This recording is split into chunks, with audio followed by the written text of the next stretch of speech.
हर बार आप लोगों ने वादा करते हैं आप लेबर से, स्थानीय लोगों से, लेकिन फिर वो ढाक के 3 बात वो फिर काम नहीं होता है, ऐसा क्यों, क्या कारण है? ठीक है, इसमें ऐसा है कि एक इंडस्ट्री जो चल रही होती है उसके वर्किंग के इतने आयाम होते हैं ना कि ऐसा कुछ नहीं है कि एक ही बार इश्यूज़ आएगा और उसको सॉल्व कर दिया, दोबारा कभी आएगा नहीं। ये डे टू डे इश्यूज़ है, कहीं कहीं से कुछ कुछ छोटी छोटी चीज़ें आती रहेंगी। तो एनटीपीसी का जो मैकेनिज़्म है, एक लेबर के लिए ग्रीवांस सेल है, सो हम लोगों का मैकेनिज़्म है जिसके तहत जो भी कॉन्ट्रैक्ट लेबर यूनियन है वो कॉन्ट्रैक्टर के माध्यम से वो सारे इश्यूज़ को रेज़ करते हैं। हम लोगों के पास भी वो इश्यूज़ आता है। हम लोग डे टू डे अपने कॉन्ट्रैक्ट लेबर यूनियंस जितने भी हैं 3-4 यहाँ पे, उनके साथ वो इश्यूज़ को डिस्कस करते हैं और उसको टाइम टू टाइम सॉल्व करते रहते हैं। आप जो हमारे लेबर यूनियन है उनसे भी बात कर सकते हैं। कई सारे इश्यूज़ उनके पास में हमने सॉल्व भी किए हैं, अभी भी कई सारे ऑन गोइंग इश्यूज़ हैं। तो ये ऐसा नहीं है कि एक बार सॉल्व कर दिया तो दोबारा और फर्दर कोई इशू आएगा ही नहीं, वो रेगुलर आता रहेगा, रेगुलर हम लोग सॉल्व करते रहेंगे। और उसके लिए एक एनटीपीसी का मैकेनिज़्म डिफ़ाइन की हुई है। क्या बोलेंगे आप, क्या स्टेप्स?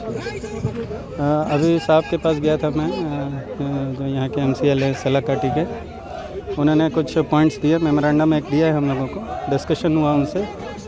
कुछ लेबर में रिलेटेड मैटर हैं। अभी रिसेंटली हम लोगों ने कॉन्ट्रैक्टर के माध्यम से कॉन्ट्रैक्ट लेबर का वेज एग्रीमेंट किया था। उसका इम्प्लीमेंटेशन में कहीं कुछ कमी बेसी है, कहीं कहीं अपने कॉन्ट्रैक्ट से रिपोर्ट हुई हैं। तो उन्होंने बोला है कि उसको लेटर इन स्पिरिट में इम्प्लीमेंट करना है। जहाँ तक एनटीपीसी का सवाल है, एनटीपीसी चूँकि वेज एग्रीमेंट की है लेबर कमिश्नर के पास, वो हम लोगों के कॉन्ट्रैक्टर के माध्यम से ट्राईपार्टाइट एग्रीमेंट हुआ है। तो चूँकि हम लोग उस एग्रीमेंट के विटनेस रहे हैं, तो हमारी ये जिम्मेवारी है, हम लोग उसमें जो भी अपने टर्म्स एंड कंडीशन है we will abide by that. हम लोग उसको जल्द ही जहाँ जहाँ भी डिविएशंस है उसको हम लोग ठीक करेंगे। एंड एनटीपीसी का कमिटमेंट है उस वेज एग्रीमेंट को लेटर एंड स्पिरिट में इम्प्लीमेंट करने का। बहुत दिनों से सुनते आ रहा हूँ पीएफ के बारे में। ये पीएफ वाला मामला रिपोर्ट, पीएफ का पैसा जब आज तक नहीं मिला, ईएसआई का। ओके, थोड़ा सा मैं आपका सुधार करना चाहूँगा क्वेश्चन में। पीएफ का कोई समस्या नहीं है। पीएफ का पैसा मिलने का अगर आपको कोई इनपुट है तो पीएफ का पैसा विड्रॉल का ऐसा कोई मतलब जिसको ज़रूरत होती है वो ले सकते हैं, पीएफ लोन लेते हैं। लेकिन ऐसा कुछ नहीं है कि आपका कॉन्ट्रैक्ट खत्म हो गया तो आप पीएफ अमाउंट विड्रॉ कर लेंगे। That is not actually allowed. PF is Providence for future, माने आपके भविष्य निधि है वो। जब आप रिटायर कर जाएंगे, 60 साल की आपकी उम्र हो जाएगी, तो एक सरकारी स्कीम है जो पीएफ, उसके माध्यम से आपको पेंशन मिलेगा, उसके लिए है। तो उसको पीएफ विड्रॉ नहीं करना है अनटिल अनलेस कोई इमरजेंसी सिचुएशन आ गई जिसके लिए आपको लोन लेने की ज़रूरत है। ठीक है, तो पीएफ का तो ये जवाब है। जहाँ तक ईएसआई का सवाल है, ईएसआई पहले एनटीपीसी बोंगाई गांव में कोकराझार में इम्प्लीमेंटेड नहीं था, तो इसको इम्प्लीमेंट भी एनटीपीसी ने करवाया है। जो कोकराझार में ईएसआई लागू हुआ है वो हम ही लोगों के इनिशिएटिव पे हुआ है। एंड चूँकि वो नई चीज़ है तो उसको इम्प्लीमेंट करने में, एक साथ इम्प्लीमेंट करने में इतना बड़ा यहाँ पे कई सारे कॉन्ट्रैक्ट हैं, सारे कॉन्ट्रैक्ट में इम्प्लीमेंट हो गया है वो। लेकिन अभी एक छोटा सा उसमें कहीं कहीं से रिपोर्ट हुआ इश्यूज़ कि फैमिली कार्ड बनता है। ईएसआई में बेनिफिट जो होता है वो डिपेंडेंट के लिए भी रहता है। तो जितने लेबर हैं वो रजिस्टर हो गए, उनकी बन गई कार्ड, लेकिन जो फैमिली का कार्ड कहीं कहीं पे अभी नहीं बना है, वो है मैटर।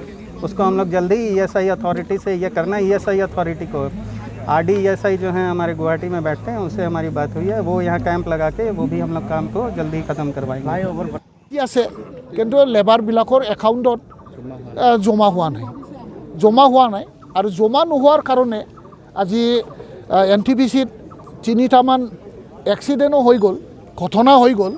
যি ঘটনাৰ মানে পৰিপ্ৰেক্ষিতত ইএছআই ট্ৰিটমেণ্ট মানে ফুল ট্ৰিটমেণ্ট পাব লাগিছিল, যিটো ৰেজিষ্টাৰ্ড নথকাৰ কাৰণে আৰু যিটো কণ্ট্ৰিবিউশ্যন, এই কণ্ট্ৰিবিউশ্যনটো মানে ইএছআই মানে জমা নোহোৱাৰ কাৰণে, লেপছ থকাৰ কাৰণে মানে যিটো ৱাৰ্কাৰবিলাকে নিজৰ ঘৰৰ পইচা দি নিজৰ লেবাৰবিলাকে চান্দা বান্দা তুলি পেলাই ট্ৰিটমেণ্ট কৰিব লগা হ'ল। সি এনেকুৱা মানে এক্সপ্লইট কৰি আছে এনটিপিচি। আৰু বহুত ধৰণৰ মানে ইছ্যু আছে। আৰু এটা মেইন ইছ্যুটো হ'ল, আপোনালোকে চবেই জানে ড্ৰাইভাৰ হ'বলৈ হ'লে ITI চাৰ্টিফিকেট লাগে। ড্ৰাইভিং লাইচেঞ্চ পাবৰ কাৰণে আপুনি ড্ৰাইভিং স্কুলৰ পৰা এখন চাৰ্টিফিকেট পাব লাগে। আৰু সেই ড্ৰাইভাৰবিলাকক য'তেই নাযাওক কিয় মানে স্কিল বুলি ধৰা হয়, কিন্তু NTPCত আজিলৈকে স্কিলত ধৰা হোৱা নাই ছেমি স্কুলত ধৰিছে আৰু সিদিনা লেবাৰ কমিশ্যনাৰৰ লগত এগ্ৰিমেণ্টত লিখা আছে যে NTPCত যিমান ড্ৰাইভাৰ আছে তেওঁলোকক স্কিল ট্ৰিটমেণ্ট কৰা হ'ব আৰু স্কিল লেবাৰৰ পে'মেণ্ট মিনিমাম ৱেজ দিয়া হ'ব বুলি কৈছিল কিন্তু আজিলৈকে দিয়া নাই ইয়াৰ কাৰণে মানে কি বুলি কয় শক্তিশালী আন্দোলন জংগী আন্দোলন হৈ যাব একদম ষ্ট্ৰং মানে পাব্লিক মুভমেণ্ট লেবাৰৰ লগত ৰাইজে সহায় কৰিব আৰু ৰাইজৰ সহায় সহযোগিতাত আমি NTPCৰ পৰা যিটো এক্সপ্লইটেশ্যন তেওঁলোকৰ পৰা যিটো লাঞ্ছনা বঞ্চনা ইয়াৰ প্ৰতিবাদ আমি কৰি যাই থাকিম আমাক কোনেও ৰখিব নোৱাৰিব আধা ঘণ্টালৈকে ৰাস্তাটো বন্ধ হৈ যায় তেতিয়া আমাৰ ইমাৰ্জেঞ্চি ছাৰ্ভিচেই হওক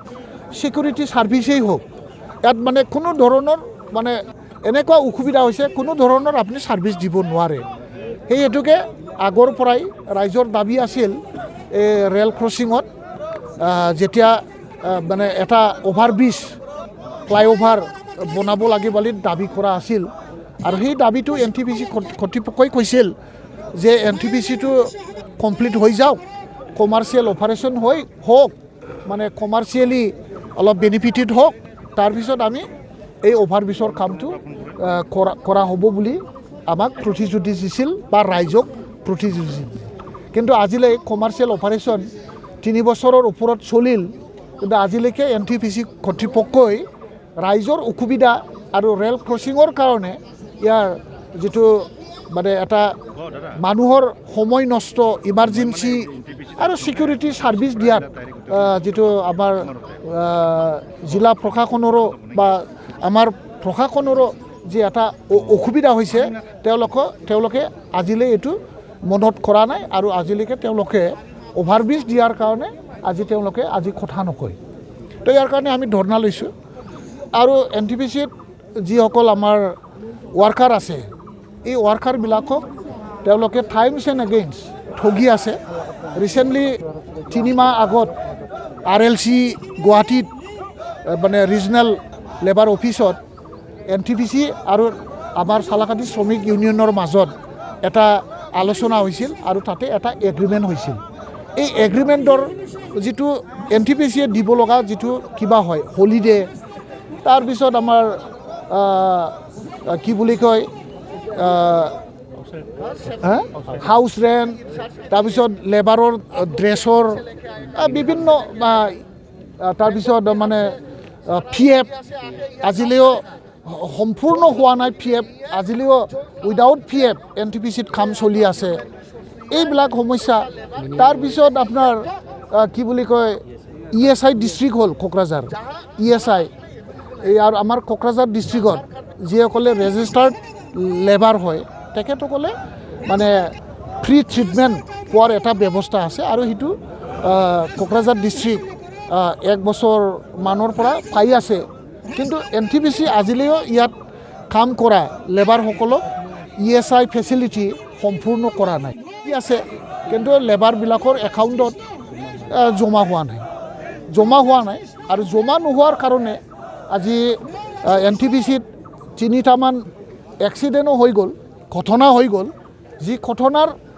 মানে পৰিপ্ৰেক্ষিতত ESI ট্ৰিটমেণ্ট মানে ফুল ট্ৰিটমেণ্ট পাব লাগিছিল যিটো ৰেজিষ্টাৰ্ড নথকা কাৰণে আৰু যিটো কণ্ট্ৰিবিউশ্যন এই কণ্ট্ৰিবিউশ্যনটো মানে ESI মানে জমা নোহোৱা কাৰণে লেপছ থকা কাৰণে মানে যিটো ৱাৰ্কাৰবিলাকে নিজৰ ঘৰৰ পইচা দি নিজৰ লেবাৰবিলাকে চান্দা বান্দা তুলি পেলাই ট্ৰিটমেণ্ট কৰিব লগা হ'ল সি এনেকুৱা মানে এক্সপ্লইট কৰি আছে NTPC আৰু বহুত ধৰণৰ মানে ইছ্যু আছে আৰু এটা মেইন ইছ্যুটো হ'ল আপোনালোকে চবেই জানে ড্ৰাইভাৰ হ'বলৈ হ'লে ITI চাৰ্টিফিকেট লাগে ড্ৰাইভিং লাইচেন্স পাবৰ কাৰণে আপুনি ড্ৰাইভিং স্কুলৰ পৰা এখন চাৰ্টিফিকেট পাব লাগে আৰু সেই ড্ৰাইভাৰবিলাকক য'তেই নাযাওক কিয় মানে স্কিল বুলি ধৰা হয় কিন্তু NTPCত আজিলৈকে স্কিলত ধৰা হোৱা নাই ছেমি স্কুলত ধৰিছে